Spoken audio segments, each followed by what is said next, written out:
Salom, hurmatli tinglovchilar. Bugun bizning ikkinchi darsimizni boshlaymiz. Bugun o'zbek tilida hafta kunlarini o'rganamiz, lekin bu faqat oddiy dars emas. Bu haqiqiy kunlar olami. Birinchi o'rinda bir nechta muhim so'zlarni o'rganamiz. Tayyor bo'ling. Day bu kun, week bu hafta, which qaysi. Endi keling kunni qanday so'rashni o'rganamiz. Bu juda oddiy. What day is it today? Bugun qaysi kun? Birinchi o'rinda bugun so'zini o'rganamiz. Bu o'zingiz hozirgi kuningizni ifodalash uchun ishlatishingiz mumkin. Today is Wednesday. Bugun chorshanba. Agar siz ertaga qaysi kun bo'lishini bilmoqchi bo'lsangiz, quyidagi savolni so'rashingiz mumkin. What day is it tomorrow? Ertaga qaysi kun? Misol uchun, agar ertaga payshanba bo'lsa, shunday deysiz. Tomorrow is Thursday. Ertaga payshanba. Goodbye, xayr. O'zbek tilida goodbye deyish uchun biz xayr so'zidan foydalanamiz. Bu eng oddiy va rasmiy xayrlashish shaklidir. Bye, see you. Xayr, ko'rishguncha. Agar siz see you deb aytmoqchi bo'lsangiz, o'zbek tilida ko'rishguncha deyish mumkin. Bu ko'proq do'stlar bilan ishlatiladigan va samimiy xayrlashishdir. See you on Friday. Juma kuni ko'rishguncha. Agar siz bir kunda uchrashishni xohlasangiz, masalan, juma kuni, unda shunday deysiz.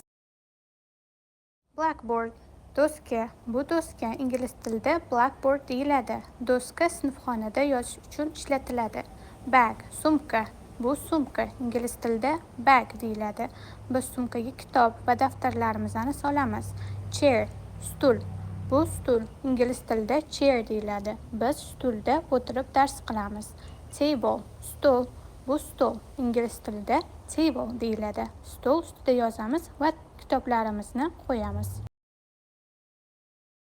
Pen ruchka. Bu ruchka ingliz tilida pen deyiladi. Biz ruchka bilan yozamiz. Coat palto. Bu palto ingliz tilida coat deyiladi. Biz paltoni sovuq havoda kiyamiz. Laptop notebook. Bu notebook ingliz tilida laptop deyiladi.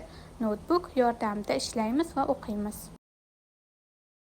Good morning, xayrli tong degani. Biz bu so'zni ertalab ishlatamiz. Good afternoon, xayrli kun degani. Biz bu so'zni kunduz kun ishlatamiz. Good evening, xayrli kech degani. Biz bu so'zni kechqurun ishlatamiz. Country, mamlakat degani. Bu dunyoda turli mamlakatlar bor. Masalan, O'zbekiston, AQSh, Fransiya. Nationality, millat degani. Masalan, O'zbekistonlik O'zbek, Amerikalik American. Language, til degani. Masalan, o'zbek tili O'zbek, ingliz tili English, fransuz tili French. Woman, ayol, hayotga rang beruvchi, mehribon qalb va cheksiz ilhom manbai.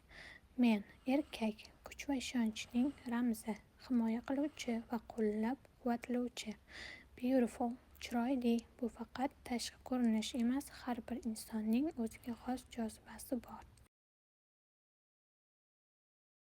Rahmat, keyingi darsda ko'rishamiz. Agar sizga mening darsim yoqqan bo'lsa, like bosing va obuna bo'ling.